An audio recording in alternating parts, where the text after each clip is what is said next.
Bonjour les investisseurs, j'espère que vous allez tous bien. On est parti pour une nouvelle vidéo de présentation de portefeuille. Donc épisode 12 aujourd'hui, je vous préviens, cet épisode sera exceptionnel. Exceptionnel pourquoi? Déjà parce que j'ai pas fait de conneries cette semaine, donc c'est déjà pas mal. Depuis que je fais les vidéos, j'en ai fait quelques-unes des conneries. Exceptionnel parce que j'ai acheté Nikon, donc on verra qu'est-ce que c'est comme entreprise et pourquoi je l'ai acheté. Et exceptionnel parce qu'on verra aussi mon portefeuille d'une nouvelle façon dont on n'a jamais vu jusqu'à présent. Donc on va voir ça. Recommandation d'usage. Je vous rappelle que je ne suis pas un professionnel ni un conseiller financier, mais un simple amateur qui cherche à partager sa passion. En aucun cas, je vous invite à répliquer les positions de mon portefeuille. Formez-vous et faites-vous vos propres convictions. Il y a beaucoup de choses gratuites sur Internet, donc il n'y a aucune raison de ne pas se former. Vous êtes seul responsable de vos investissements, du choix des positions et donc des plus-values et des moins-values qui vont avec. Ok, j'ai été trop vite. Hop. Donc on commence par le fichier Excel comme d'habitude. Donc je rappelle aux personnes qui n'ont jamais vu mes vidéos qu'il y a une vidéo résumée de mon parcours boursier de mars à septembre 2022, enfin de mars 2020 à septembre 2022. Donc si vous n'avez jamais vu de vidéo de portefeuille, je vous invite à aller la voir en premier pour voir un petit peu d'où je viens et connaître un petit peu mon état d'esprit. Ok, donc qu'est-ce qu'on peut voir sur le fichier Excel aujourd'hui? Donc déjà, j'ai perdu 0,20% de mon portefeuille cette semaine, de nouveau. Donc ce qui représente 31,68 €. J'en suis à moins 17,57% depuis le début de l'année. Le CAC, lui, il fait moins 17%. Donc je sous-performe le CAC depuis le début de l'année. Il me semble que c'est la deuxième semaine d'affilée que ça m'arrive. Donc c'est pas cool. Depuis 2020, depuis que j'ai commencé la bourse, maintenant j'en suis à moins 4,54%. Donc pareil, il me semble que ça fait environ un mois, 4 semaines que je suis en perte pour la première fois depuis que j'ai commencé la bourse. Donc pas cool. On verra que ma psychologie a changé par rapport à ça, on verra un peu plus tard. Alors pour ce qui est de mes liquidités, donc j'ai acheté une Econ, donc j'ai moins de liquidités sur le PEA. J'avais rajouté pardon, de l'espèce sur le livret de développement durable la semaine dernière. Et donc ma liste des courses est là. Donc j'avais prévu d'acheter Big Ben pour 350 € environ. J'ai pas tenu mon plan. J'ai acheté la fille de Big Ben, j'ai acheté le spin-off Nekon. Donc voilà, donc ma ligne Big Ben est supprimée parce que j'ai acheté Nekon. Ok, on verra en fin de fichier Excel que ma liste de courses va également changer. Voilà, on va voir pourquoi. Donc pour rappel, pour ceux qui n'ont pas suivi les vidéos de la dernière fois, j'ai prévu de renforcer 6 de mes 7 valeurs à dividendes, plus ST Micro. Encore une fois, ma liste des courses va changer à la fin de cette vidéo. Ok, donc je pense avoir tout dit. Donc ma page de rendement avec Nekon qui a été rajoutée du coup. Donc Nekon n'a aucun dividende pour l'instant. Voilà, je l'ai acheté pour une croissance parce que c'est une valeur de croissance et qu'elle était value à mon avis pour un moyen terme avec un take profit à environ 6 euros. Donc j'ai prévu de la vendre environ sous 2-3 ans à 6 euros. Ok, donc sinon le reste ça n'a pas changé. Donc j'ai un rendement total de dividendes sur mon portefeuille de 4,20%. Je vise plutôt 5. Et j'ai 2 000 € de retard sur mes lignes à dividendes parce que je compte faire environ 50% dividendes et 50% spécu, croissance, trading, entre guillemets. Voilà, donc je suis en retard par rapport à mes valeurs dividendes, mais c'est pour ça que j'ai prévu de renforcer 6 de mes 7 valeurs à dividendes. Ok, donc on commence avec les nouveautés de la semaine. Donc j'ai fait des graphiques par rapport à mon portefeuille. Donc là, vous voyez la répartition par valeur, par investissement total par valeur. Donc c'est les sommes que j'ai investies, c'est pas les sommes actuelles. Donc moi, qu'est-ce que j'ai vu? Qu'est-ce qui m'a surpris quand j'ai vu ce graphique? Déjà, ma liquidité. Donc j'arrête pas de vous dire que j'ai pas assez de liquidité, ça me convient pas, mais malgré tout, c'est quand même ma première position actuellement, donc c'est pas non plus catastrophique. Voilà. Autre chose qui m'a surpris, c'est les trois premières valeurs de mon portefeuille, donc Atos, Cumulus Vape et Ubisoft. C'est les trois valeurs pour lesquelles j'ai moins de conviction jusqu'à la fin de l'année 2022. Donc c'est la marque de mes erreurs que j'ai renforcé mes sociétés en perte. Ubisoft, ça fait 2 ans qu'elle elle pourrit mes performances et je l'ai encore renforcé récemment, là, à 37,50. Atos, pareil, ça fait un bout de temps que ça ça, ça, ça nique mes performances, pardon pour le mot. Et j'ai encore renforcé il n'y a pas longtemps, là, quand il y a eu la sortie de l'Eurostock 600. Voilà, donc j'ai trop mis sur mes premières lignes et qui sont en plus mes valeurs avec le moins de conviction. Alors Cumulus Web, c'est un petit peu différent. Cumulus Web, j'ai une grosse conviction sur cette valeur, mais pour la fin de l'année 2023. Donc là, j'étais trop vite. Ma ligne est déjà grosse et j'aurais bien aimé me renforcer sur Cumulus Web en 2023 pour faire baisser mes PRU. Voilà, donc on va voir comment ça se passe avec les autres, avec le portefeuille, mais ça paraît mal engagé, quoi. Sinon, pour le reste, je trouve ça pas mal. La répartition, je trouve ça pas mal. On va voir ensemble quelles valeurs j'ai prévu de renforcer du coup. Donc, j'ai prévu de renforcer Coface, Amundi, Orange, Crédit Agricole, ST Micro pour l'instant, mais on va voir que ça va changer. Stellantis, Big Ben, donc j'avais prévu, mais j'ai acheté Nekon à la place, donc c'est trop tard. Et Metropole TV. Donc voici les valeurs que j'ai prévu de renforcer. Donc c'est pas mal, c'est pas les premières valeurs. Et pour rappel, je ne souhaite pas dépasser 10% de mon portefeuille par ligne. Donc pour l'instant, c'est respecté grâce à la liquidité que j'ai rajoutée. Je suis pas non plus à 1 ou 2% près. Mais c'est vrai qu'Atos, j'ai trop mis quoi. Clairement, j'ai trop mis. Ok. Donc le deuxième graphique, c'est la répartition par secteur. Donc au début, j'avais un souci, j'étais trop axé sur le secteur financier, donc je l'ai bien diminué. Mais le secteur de la tech a pris le dessus fortement. Alors, rien n'est parfait dans ce monde, j'arrête pas de le dire. Les secteurs euh, traditionnels, entre guillemets, ne me conviennent pas. Je trouve que c'est assez mal foutu. Donc, j'ai préféré faire mes propres secteurs. Donc on va les voir ensemble. Donc Big Ben, bien de consommation, ça c'est classique, c'est ce qui est prévu sur Boursorama, c'est bien ça. Ils vendent des casques et des accessoires de jeux vidéo, donc c'est bien ça. Orange Télécommunications, pas de souci, c'est aussi ce qui est prévu de façon traditionnelle, c'est bien une télécommunication. Donc Atos Tech, donc c'est aussi pour ça que mon secteur tech est surdimensionné. C'est à cause d'Atos, ma première ligne, voilà. Equasens, donc on est d'accord, c'est de la tech. Nekon, donc Nekon, là, Nekon et Ubisoft, c'est tendancieux. Normalement, ça devrait être des services aux consommateurs. Bon, moi, j'estime que c'est de la tech, parce que j'estime que c'est du logiciel, qu'ils ont les mêmes contraintes que Equasens, qu'ils ont les mêmes, euh, devraient avoir plus ou moins les mêmes marges, tout ça, les mêmes. Ils sont comme la tech, ils sont pas impactés par l'évolution du prix de l'énergie ou l'évolution du prix des transports. Donc, il me semble plus logique de les mettre en secteur tech. Alors, ça ne concerne que moi. Voilà, j'ai préféré faire ça comme ça. ST Micro, donc pareil, c'est de la tech, mais on aurait aussi pu dire que c'est une société industrielle. Donc, j'ai préféré mettre dans le secteur tech. Eurofins Scientifique en santé, ça, il n'y a pas de souci. Le secteur média, alors voilà, donc ça aussi, c'est un peu de moi-même qui l'ai fait comme ça. Métropole TV donc crée des contenus et le diffuse eux-mêmes sur leur propre chaîne, donc média. Reworld Media crée du contenu et le diffuse eux-mêmes sur leur propre site internet, donc média aussi. Xilam, eux par contre, ils produisent le contenu et ils laissent à d'autres le soin de distribuer leur contenu. Donc j'ai souhaité mettre ces trois valeurs en secteur média. Moi, ça me paraît juste. Industriel, donc Stellantis, ça, pas de souci, c'est normal. Mes trois valeurs financières, donc Amundi, Coface et Crédit Agricole, là-dessus, il n'y a pas de souci. Total Energy en énergie, ça, il n'y a pas de souci. Et Cumulus Vape et Ruby en distribution. Donc voilà, Ruby aussi, est-ce que j'aurais pu la mettre en énergie ou pas? Alors, il se lance actuellement dans l'énergie verte, pardon, mais pour moi, leur cœur de métier, c'est quand même la distribution spécialisée de produits pétroliers.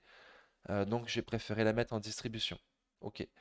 Donc, j'ai encore une fois, on va voir les valeurs que j'ai prévu de renforcer. Donc Orange en télécommunication, j'ai prévu de la renforcer, donc c'est très bien. Les télécommunications sont pas prédominantes dans les secteurs que j'ai, donc c'est très bien.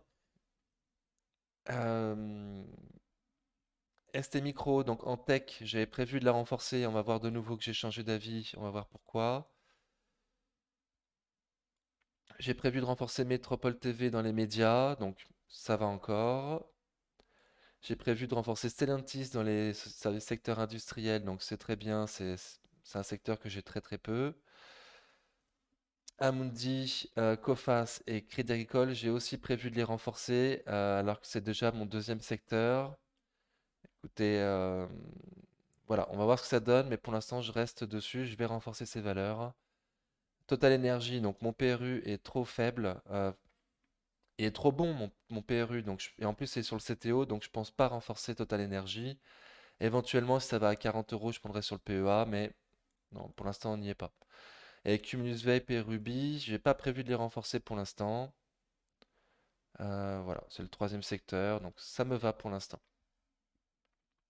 Ok, donc sinon, j'ai prévu pour les sociétés industrielles, éventuellement de me renforcer sur Lumibird, Groupe Gorgé, Thales ou Schneider Electric. Alors, c'est pas me renforcer, hein, c'est prendre des premières lignes sur ces secteurs industriels, Lumibird, Groupe Gorgé, Thales ou Schneider Electric.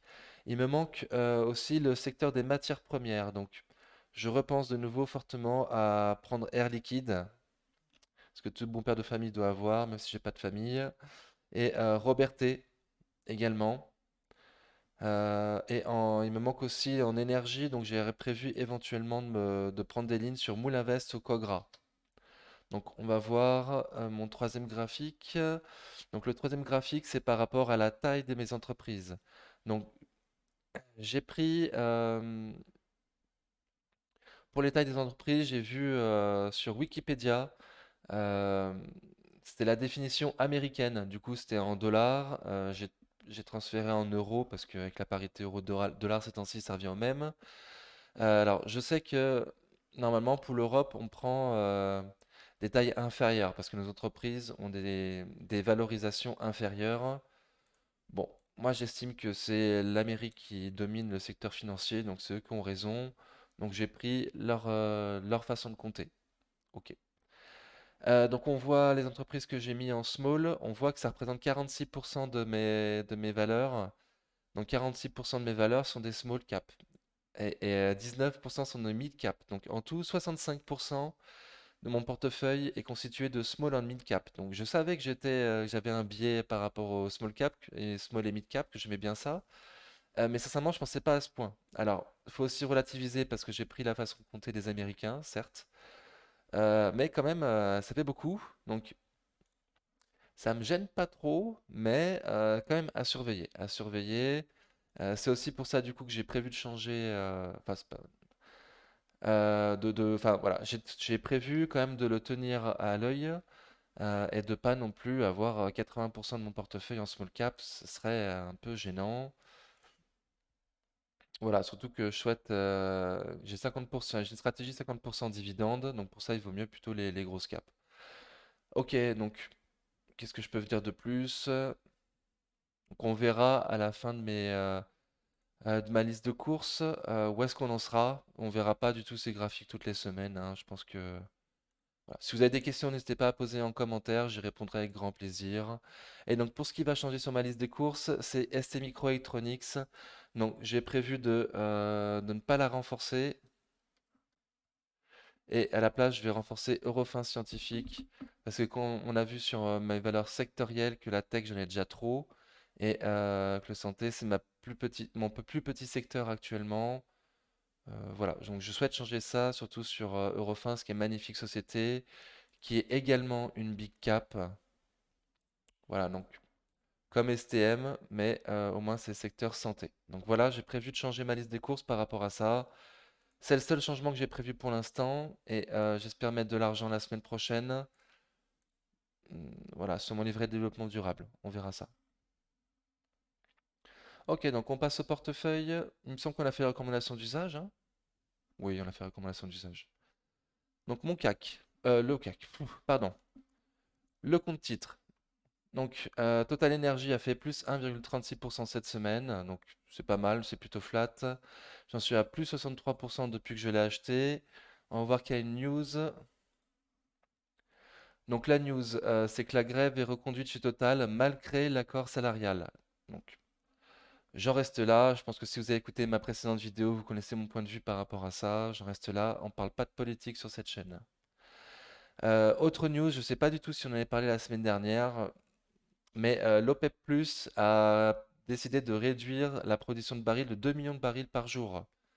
Donc, ils disent qu'ils prennent en compte la récession mondiale qui arrive, mais personne n'est dupe. C'est surtout MBS, euh, Mohamed Ben Salman, qui retourne sa veste et qui fait un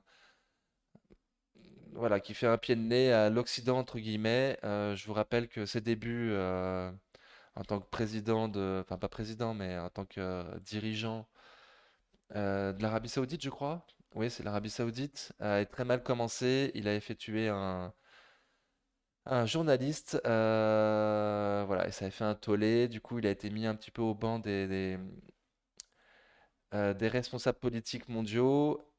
Et il avait été un petit peu sauvé, entre guillemets, par Poutine qui était arrivé en lui faisant une tape dans le dos en disant mon pote, c'est pas grave, t'inquiète, moi je fais pire, on va se serrer les coudes entre eux, bah, entre nous. Bah, voilà, ils se serrent les coudes entre eux, entre tueurs. Super. Donc, au niveau graphique, qu'est-ce que ça donne? Au niveau graphique. Ok, donc Total, je pense que je la présente pas, hein, tout le monde la connaît. Donc, on se fait balader, c'est ainsi sur les marchés. On se balader, ce que j'appelle se faire balader, c'est que on peut pas savoir. Une news change tout. Un jour, on peut faire une journée historique sur le CAC en faisant 200 points dans la journée, entre le plus bas et le plus haut de la journée, et le lendemain, tout reperdre pratiquement sur une simple news. Donc, on sait pas du tout où on va. Moi, je suis plutôt baissier. Mais pour Total Energy, c'est différent là, avec l'OPEP qui réduit sa production de pétrole. Moi, je pense qu'on va avoir un très gros souci cet hiver. Donc cet hiver, ça commence le 21 décembre, je vous rappelle, avec le manque de gaz et d'énergie en Europe. Donc je suis plutôt confiant sur les énergéticiens là avant l'entrée en hiver. Je pense qu'ils vont performer cet hiver. Voilà, donc pour l'instant, Total est sur un bon trend et je pense que ça va perdurer. Je pense que ça va perdurer. Éventuellement, si ça dépasse les 60 euros, voilà, éventuellement si ça dépasse 60 euros, je verrai si je ne vends pas mes lignes Total Energy, étant donné que ce sont sur le CTO, que ça me dérange, et j'aurais quand même fait 100%, donc c'est pas mal de prendre des profits à 100%. Ça peut redescendre, mais ça peut aussi aller beaucoup plus haut Total Energy, hein. Ça peut aller à 70 euros, ça peut aller à 80. Voilà, c'est une magnifique boîte, magnifique dividende, magnifique management. Donc, je serais un petit peu dégoûté, mais effectivement, si ça va à plus de 60 euros, je réfléchirai fortement à vendre mes totales. Encore une fois, surtout parce que c'est sur le compte titre. Ça aurait été sur le PEA, j'aurais pas pensé, hein, sincèrement. J'en ai que 20, ça aurait été sur le PEA, j'aurais pas vendu. Ok. Donc Ubisoft, mon boulet depuis 2 ans bientôt. J'ai acheté en 2021. Donc elle a fait moins 6,46% encore cette semaine. J'en suis à moins 46% depuis que je l'ai acheté. Il me semble pas qu'il y ait de news.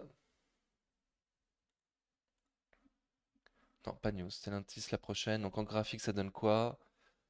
Stellantis. Alors, non, pardon. Ubisoft. Ubisoft, sincèrement, je pensais qu'on était arrivé au point bas là, à 30 euros. Je pensais qu'on pouvait pas aller plus bas. Eh ben, grave erreur. On peut toujours aller plus bas. On est à 26 euros. Ouais, donc pour moi, mon prochain support, il est à 20 euros environ. Alors, il y aura des niveaux avant intermédiaires, hein, mais bon, j'ai pas de ratio gain risque intéressant. Je préfère me renforcer sur 20 euros. Et c'est extrêmement baissier là pour l'instant, donc il n'y a aucun signe de reprise de quoi que ce soit. Voilà, c'est très très compliqué Ubisoft. Donc je me suis renforcé il y a peu de temps. Là en plus, ça a pas du 3 semaines. Voilà, très rapidement. Donc ça grève mes performances de cette année, en plus d'Atos et des autres. Ok, quoi dire de plus? Voilà, c'est extrêmement baissé, il n'y a rien à faire. Sur vente, prochain niveau 20 euros. Et je suis pas sûr qu'on y aille, mais sincèrement, il y a des chances quand même, hein. Cumulus Vape, donc Cumulus Vape, elle a fait plus 1,60 sur la semaine, j'en suis à moins 23 depuis que je l'ai acheté. Je vous rappelle qu'il y a des OCA sur cette valeur, donc il faut faire super gaffe. C'est pour ça que j'ai pas prévu de me renforcer avant l'été 2023. Ok. Donc c'est extrêmement baissier. C'est extrêmement baissier. Il y a une pression vendeuse sur le dossier. Malgré tout, on voit que c'est accumulé dans la baisse. Donc c'est pas mal. Ok, ça vend, mais les gros restent dessus. Voilà, convaincu comme moi. Donc pour l'instant, c'est pas du tout le moment d'acheter. Je vise éventuellement 7 ou 8 pour me renforcer. Encore une fois, à l'été 2023. Donc on verra à quel prix sera Cumulus à l'été 2023 et on verra également mes liquidités. Cumulus Vape. Donc Cumulus Vape, elle a fait moins 1,90 sur la semaine. J'en suis à moins 33% depuis que je l'ai acheté. Il n'y a pas de news. Xilam, pardon, Xilam. Donc moins 1,90 depuis que je l'ai acheté, moins 33% depuis que je l'ai acheté. On va y arriver. Voilà, si vous suivez l'écran, vous devez m'avoir compris. Donc il n'y a pas de news. Donc Xilam. Donc Zilam, on est arrivé à un niveau hyper intéressant pour moi d'investisseur, là, les 30 euros environ. Extrêmement intéressant. Par contre, c'est une mid-cap. Ils ont sorti des chiffres, ça a un peu déçu. Voilà, augmentation des charges d'exploitation et du coup, ils sont en résultat net négatif, je crois, par rapport aux années précédentes. Inférieur aux années précédentes, pardon.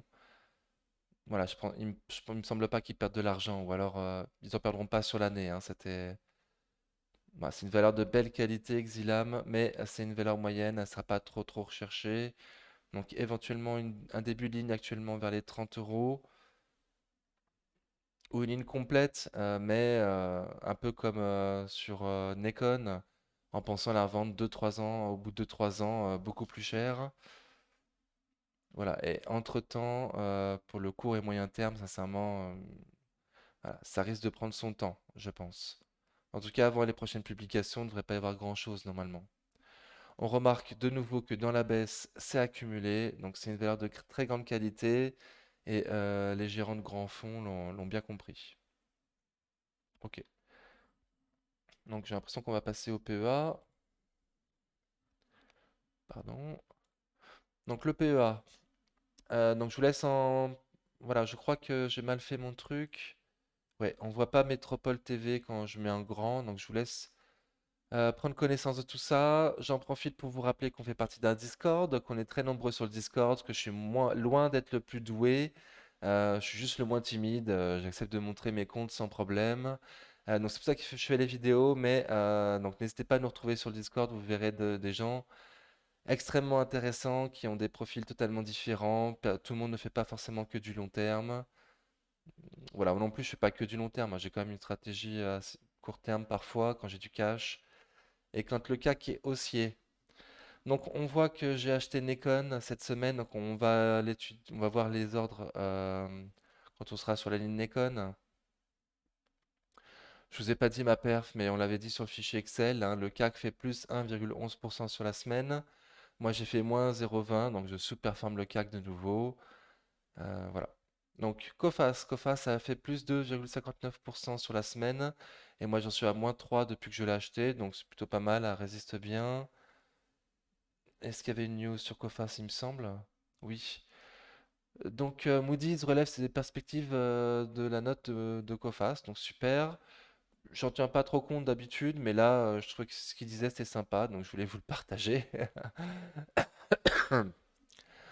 Donc l'agence de notation Moody's a confirmé sa note de solidité financière, mais également relevé sa perspective qui passe ainsi de stable à positive. Dans son communiqué, Moody's souligne que cette note reflète la forte capitalisation de Coface, sa bonne rentabilité et son exposition limitée à la Russie. Le changement de perspective reflète quant à lui la diversification croissante du groupe, ainsi que le renforcement de la surveillance et l'amélioration de la gestion des expositions au risque de crédit. Donc c'est super, ils sont très contents, moi aussi, ils sont très confiants, moi aussi. Donc Coface en graphique, ce que ça donne, Coface, donc c'est compliqué Coface, hein. Coface, c'est compliqué. Dividende réinvesti, c'est quand même légèrement mieux, mais c'est pas non plus foufou. Ok, donc ça donne ça. Les dividendes, ils sont passés où? Voilà. Donc moi, j'ai trouvé un canal court terme récemment, mais là on en est sorti, on latéralise plutôt.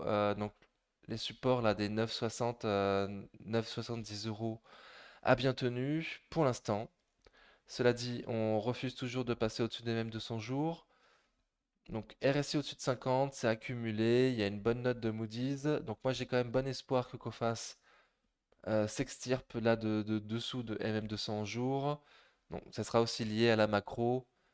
Donc faut voir ce que fait le CAC également, hein. Si le CAC aide pas, je suis pas sûr que ça performe non plus du dividende. Ok. Très très fort. Donc écoutez, je reste confiant. Il y a toujours le support des 9,70 euros avec même 200 semaines en renfort si on y retourne. Et moi, j'espère que ça va plutôt performer, hein, comme pour le reste de mes valeurs. Ok, donc Orange, elle est flat sur la semaine. J'en suis à moins 3% depuis que je l'ai acheté. Est-ce qu'il y a une news sur Orange? Il y avait des news, mais des news à la con sur la radio du futur. Bon. Orange en graphique, donc j'avais dit ça casserait pas les 9,90 dans mes vidéos d'analyse technique. Ça l'a fait grandement, donc je suis un peu déçu par cette baisse. Donc éventuellement si ça va à 9 euros, il y a un gap à combler là à 9,001. Éventuellement si on y va ou en dessous, je me renforce. Mais pas avant, mon PRU à 9,60. Voilà, je suis en manque de cash, donc ça ne ferait pas non plus baisser beaucoup mon PRU. Donc voilà, je vais prendre mon temps. Donc ça latéralise pour l'instant, c'est pas, il n'y a rien de spécial, on est toujours sous la moyenne mobile court terme, donc on n'est pas en tendance haussière de court terme, on latéralise. On latéralise, à voir ce que ça fait la semaine prochaine. Voilà, je comprends pas trop cette baisse depuis les 9,90, donc du coup, je sais pas trop où ça va. Écoutez, je sais pas trop où ça va. Atos, donc elle a fait plus 3% sur la semaine, j'en suis à moins 46 depuis que je l'ai acheté. Du coup, je crois que ma pire valeur maintenant, c'est Ubisoft. Ouais, Ubisoft à moins 46,27. Super. Donc, il me semble pas qu'il y ait news. Non, prochaine news, Stellantis. Atos, le boulet, qu'est-ce que ça donne? Donc en graphique, c'est extrêmement baissier, hein. Il n'y a rien, ça latéralise, ça latéralise. Il y a des faux signaux là où on passe au-dessus des moyennes mobiles court terme, puis on intègre tout de suite. Bon, je suis plutôt baissier, la VAD augmente toujours sur Atos. Donc voilà, c'est critique. RSI en dessous de 50, il n'y a aucune amélioration sur Atos. Aucune. Bah, je vous conseille de ne pas y toucher ou alors une somme minime vraiment parce que c'est... voilà. On va savoir ce qu'ils vont nous sortir. Reward Media a pris plus 3,68% sur la semaine. J'en suis à moins 4 depuis que je l'ai acheté. Donc je m'étais renforcé il y a peu de temps, il n'y a pas de news. Donc l'une de mes plus grosses convictions Reward Media pour la fin de l'année, on va dire. Elle a sorti des mauvais chiffres, enfin des chiffres décevants. Augmentation du chiffre d'affaires, mais stagnation du résultat net. Donc décevant. Si on va sur les small caps, nous c'est parce qu'on veut de la croissance. Et là, dernière publication, il n'y avait pas de croissance. Donc je reste confiant sur management. On a vu qu'ils ont racheté le groupe. Alors j'avais dit Melty, mais c'est Melfi, je crois. Melfi. Bon bref, le groupe, le groupe de TF1, hein, je pense que vous voyez de quoi je parlais. Si vous connaissez Reworld, ils ont acheté la partie internet, site internet de TF1. Voilà, on y arrive. Donc depuis la publication, ça a grandement baissé. Je me suis renforcé à 5. J'en avais parlé, je n'étais pas du tout sûr que ça aille beaucoup plus bas. Donc voilà, donc aujourd'hui c'est à 5,35, ça remonte progressivement. On est au-dessus de la moyenne mobile court terme, mais la journée de vendredi était un petit peu bizarre quand même. Vendredi 14 octobre, donc voilà, je suis pas hyper confiant. RSI en dessous de 50, ça a quand même été bien distribué là en 3 jours de baisse. Donc certainement que ça va bien performer quand on aura les prochains chiffres et s'il y a de nouveau le retour de la croissance. Pour l'instant, je pense que ça va plutôt latéraliser Reworld Media. Voilà, ça risque pas de faire grand-chose non plus tant qu'il n'y a pas les chiffres. Donc prochaine valeur, Amundi. Amundi, elle a pris plus 2% sur la semaine. J'en suis à moins 28% depuis que je l'ai acheté. Il n'y a pas de news. Pour rappel, quand on ira à 5005, parce que je pense qu'on ira à 5005, c'est la seule valeur que j'ai prévu de me renforcer. Parce que là, elle est déjà à un prix hyper intéressant. Moi, j'avais prévu de me renforcer en dessous de 45. Quand je l'avais acheté, j'avais prévu de me renforcer en dessous de 45 si jamais on va à un crack. Là, on n'est pas à un crack et on est déjà en dessous de 45. Donc, pour moi, c'est une opportunité d'achat. J'ai toujours pas sauté le pas parce que j'ai peu de cash et que je préfère attendre mon niveau à 5005. Voilà, respecter mon plan. Et aussi parce que je comprends pas non plus pourquoi ça continue de baisser autant. Donc, je prends mon temps. Voilà, je me presse pas. Je me presse pas. Éventuellement, si on va en dessous des 40, écoutez, j'aurais bien fait d'attendre. Et effectivement, si on repasse au-dessus de 45 euros, même quand le CAC sera à 5005, bah, écoutez, s- ça m'étonnera pas parce que c'est quand même une super valeur. Donc je prends le risque qu'elle parte sans moi, entre guillemets, qu'elle parte sans moi parce que je suis quand même dessus. Et effectivement, si à 5005 on est au-dessus de 48, je sais pas si je me renforce. On verra. On verra.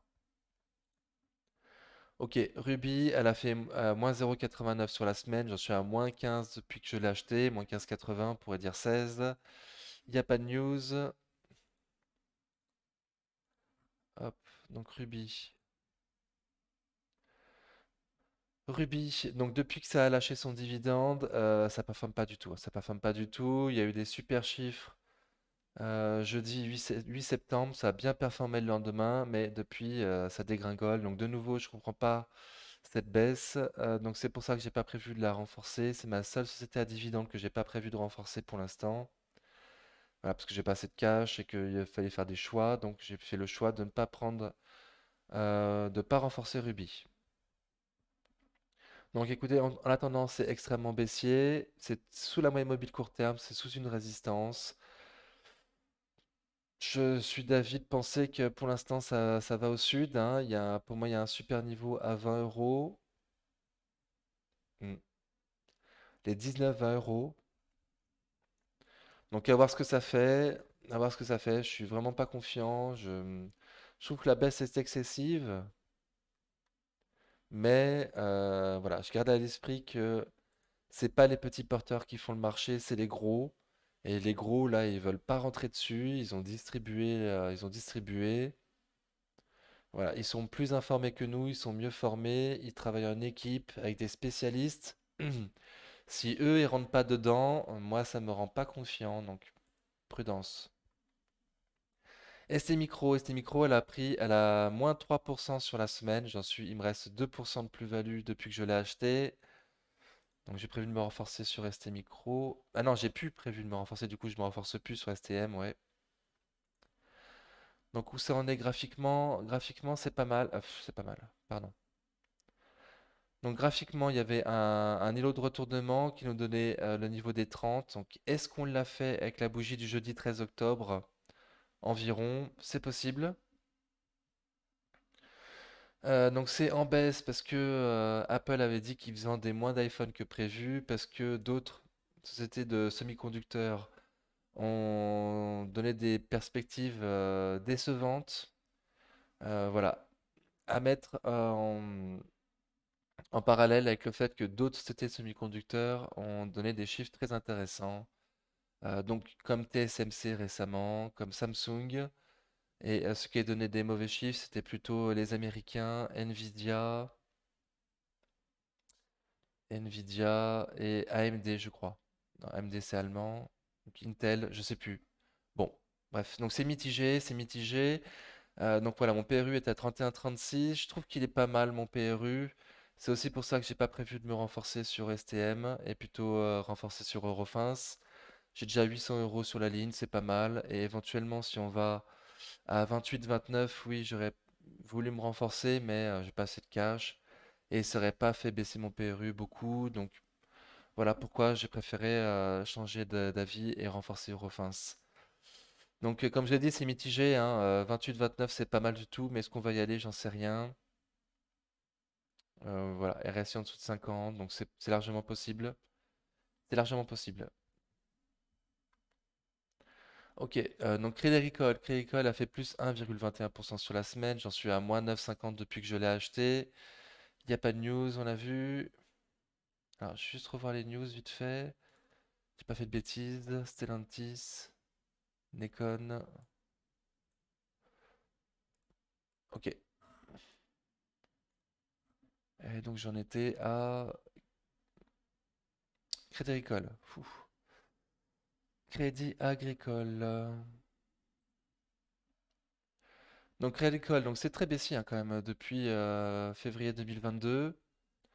Donc moi, je pense qu'il faut avoir une bancaire à la sortie de l'hiver. Je pense que cet hiver, donc pour rappel, à partir du 21 décembre, l'hiver, je pense que cet hiver, il va y avoir de gros remous sur le marché boursier européen. Je pense qu'on va être en galère. Et éventuellement, à ce moment-là, il y aura une opportunité d'achat et qu'il faudra la prendre, cette opportunité d'achat, pour avoir une valeur bancaire à la sortie de l'hiver.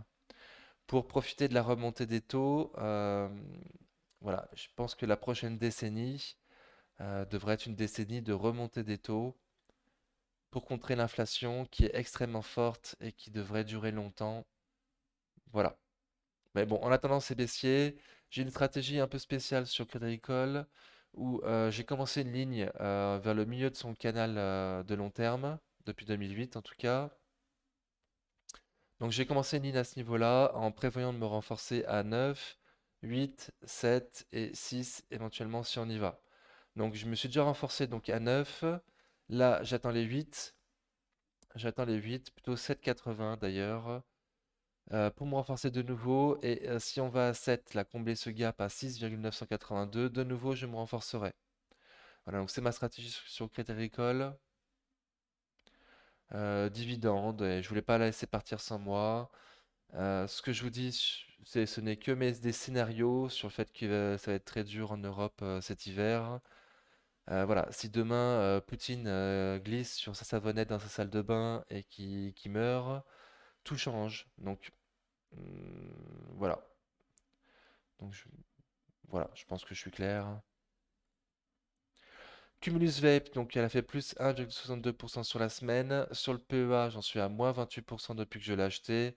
On l'a déjà vu en graphique tout à l'heure, donc c'est pas la peine d'y retourner. Equasens, elle a fait plus 4% sur la semaine. J'en suis à plus 4 depuis que je l'ai acheté, donc très très bien.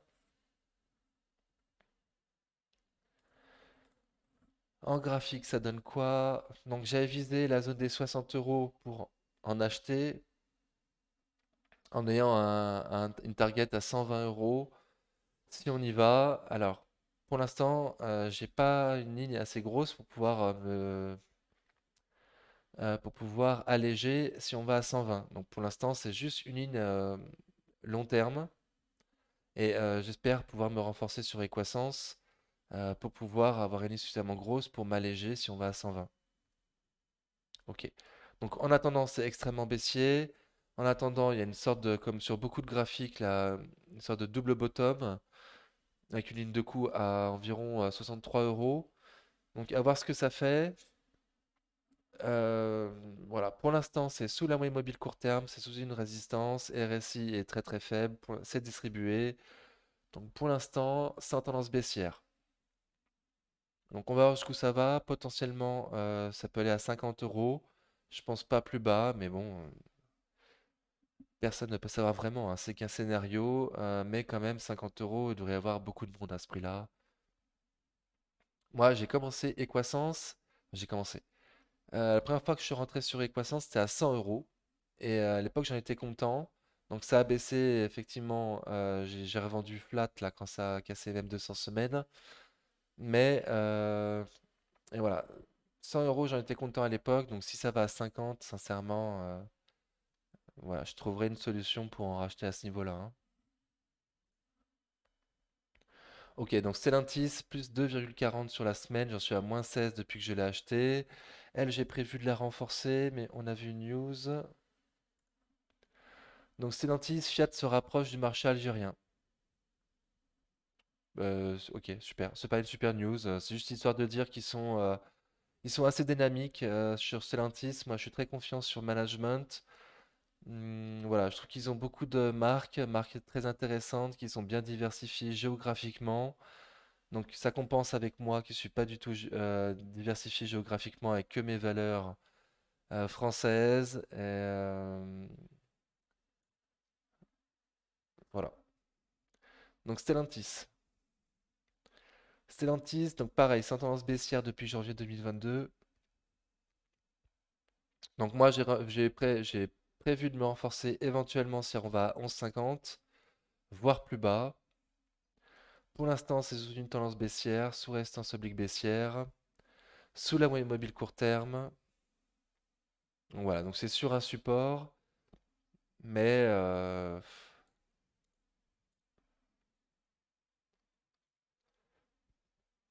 sous MM200 semaines, donc pas confiant. Il y a MM200 mois en support à 11 euros, pardon, à 11 euros. Donc voir si elle fait support aussi.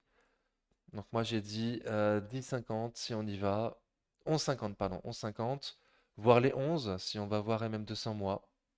Écoutez, à suivre. Pour l'instant c'est baissier. Ok. Donc Eurofins, elle a fait plus 4% sur la semaine. J'en suis à plus 3 depuis que je l'ai acheté. Donc je l'ai acheté très récemment Eurofins, hein.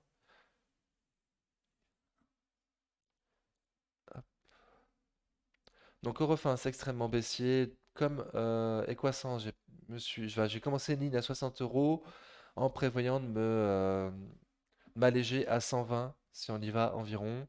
Pour l'instant, j'ai une ligne trop petite pour m'alléger à 120, donc c'est pour ça que j'ai prévu de me renforcer dessus. De nouveau, cette espèce de double bottom qu'on voit un peu sur toutes les valeurs.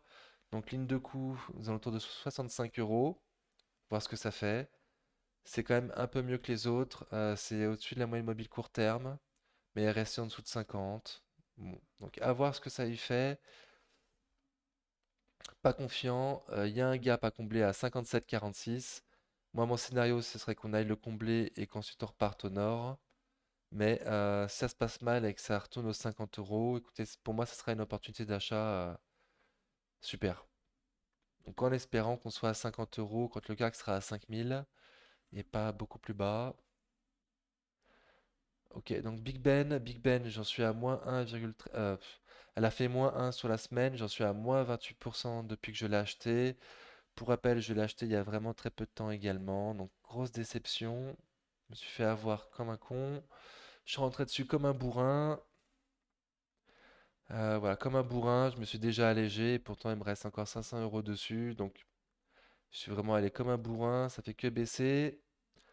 Actuellement, c'est sous résistance oblique baissière, c'est sous la moyenne mobile court terme, c'est sous une résistance, sous MM200 jours, sous MM200 semaines, probablement sous MM200 mois. Non. Bon. Donc on arrive sur MM200 mois à 8,63 euros actuellement. Donc voir si ça sert de support. Très cool. Donc 8,63, c'est plus ou moins par là, ouais. Ok. Donc à voir ce que ça fait. Écoutez, à voir ce que ça fait. J'avais prévu de me renforcer, mais du coup j'ai acheté une Nikon, donc je le fais pas. J'ai pas assez de cash pour l'instant, donc je vais la laisser comme ça pour l'instant, voir jusqu'où elle peut aller à la baisse. Donc 8,63. euh, voilà. Et on a été au 9. n'a pas été totalement neuf. Donc à voir aussi les neufs ce que ça fait. Voilà, pas très très confiant, hein, cette magnifique société. Donc Nikon, je l'ai acheté cette semaine du coup. Donc je l'ai acheté. Alors j'ai voulu l'acheter en dessous de 3,10 et c'est monté très vite. C'est monté très vite. C'était lundi matin. Pour moi, il y a eu un excès baissier, donc j'ai essayé d'acheter en dessous de 3,10. J'ai bien vu que c'était les plus bas historiques. C'était monté trop haut, donc le temps d'annuler mon ordre et d'en mettre un ordre au marché, bah écoutez, c'était pas repassé en dessous de 3,10. Donc j'ai eu de la chance, sincèrement j'ai eu de la chance, j'étais prêt à l'acheter à 3,15 et je l'ai quand même chopé en dessous de 3,10, donc très content. J'ai un PRU à 3,08, elle a fait plus 12% sur la semaine. Donc il y a une news. Donc pourquoi ça a grandement baissé Nekon? Parce qu'on des gérants ont pensé qu'elle n'était pas éligible au PEA-PME. Alors, je vous laisse lire l'article là, des Échos, il est très bien fait, il est pas long en plus, mais c'est quand même surprenant hein, parce qu'ils nous disent qu'en fait que Nekon n'a jamais répondu à tous les critères lui permettant de revendiquer sa place au sein du PEA-PME. Et ils nous disent que c'est à nous en fait de vérifier. Donc ils nous disent que c'est pas éligible au PEA-PME.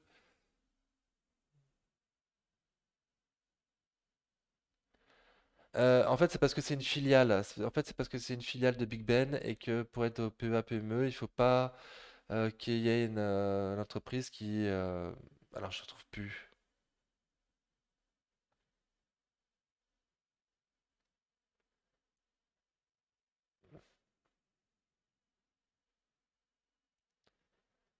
Voilà.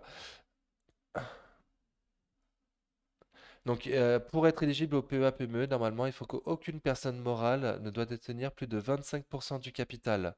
Or, Nekon, donc c'est une filiale de Big Ben Interactive, et Big Ben en détient encore 65,6% donc de Nekon. Donc normalement, ça ne devrait pas être éligible au PEA-PME. C'est pour ça que des gérants sont sortis en panique lundi, que j'en ai profité. Mais, alors, Nekon a sorti un communiqué le lendemain, le 14 octobre, le mardi, en disant qu'ils étaient bien éligibles au PEA-PME. Donc incroyable. Donc il nous dit, sur la base des comptes annuels, Nekon répond aux critères établis par le ministère de l'économie. Par contre, de nouveau, il ne parle pas du fait que c'est une filiale de Big Ben. Donc voilà, alors moi je m'en fous, hein, je suis un peu EA, donc je peux très bien le mettre, c'est pas un souci pour moi. Le souci, c'était pour les gérants de fonds qui avaient comme indice de référence l'indice CAC Mid et Small. Donc eux, ils sont sortis en panique. Donc voilà, donc à suivre, à suivre. Je sais pas du tout ce que ça va donner cette histoire. Il faudrait qu'un jour l'AMF nous sorte du bois et ce serait bien que ce soit à l'AMF de faire la liste eux-mêmes, savoir qui est éligible ou pas, et non pas aux entreprises de dire ou aux brokers de faire leurs propres recherches. Je trouverais ça un peu, voilà quoi, c'est léger quoi. Donc, les plus bas historiques sur Nikon, c'était 3 euros, donc j'ai chopé à ce niveau-là. Objectif 6 sous 2 ans. Donc voilà, donc c'est pas déconnant, déconnant. Voilà, donc pour l'instant ça performe bien, mais c'est sous la moyenne mobile court terme, c'est RSI très très faible. On voit bien que ça a été grandement distribué. Donc je suis confiant, écoutez, je suis confiant. Long terme, 6 euros, on va voir ce que ça fait. Sous 2 ans. M6, donc moins 3,58 sur la semaine. J'en suis à moins 31% depuis que je l'ai acheté. Il y a une news, ça n'a pas être grand-chose, je me souviens plus. Lance Play, ouais, bon. Moi, je... Donc, ils ont lancé un site de streaming payant. Écoutez, moi, je suis fan des sites de streaming, mais je n'irai pas sur Métropole, donc pas confiant par rapport à ça. Donc, j'ai pris pour le dividende. Pardon, excusez-moi. J'ai pris parce que je me suis fait coincer pour... je fais de la spécu et je me suis fait coincer comme un con. Maintenant, je la garde long terme pour le dividende. J'ai prévu de me renforcer à 10 ou à 9. Voilà, si on y va, je sais pas du tout où ça va aller. Sincèrement, je sais pas du tout où ça va aller. Mais je vous remercie beaucoup d'avoir suivi la vidéo jusque-là. On va s'arrêter un petit peu brusquement. Voilà. Merci beaucoup d'avoir suivi la vidéo jusque-là. N'oubliez pas les pouces, même si c'est un peu tard. Et on se voit la semaine prochaine pour ma prochaine vidéo de portefeuille. Ciao!